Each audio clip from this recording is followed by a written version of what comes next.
నిన్నటి నీడలే కనుపాపని ఆపితే రేపటి వైపుగా నీ చూపు సాగదుగా.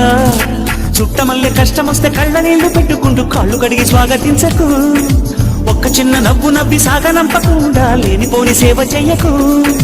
మిణుగురులా మిలమిల మెరిసే దరహాసం చాలు కదా. ముసురుకునే నిసి విలవిలలాడుతూ పరుగులు తీయగా. నవ్వే నీ కళ్ళలో లేదా జాబిలి, నవ్వే ముంగిళ్ళలో రోజు దీపావళి. ఓహో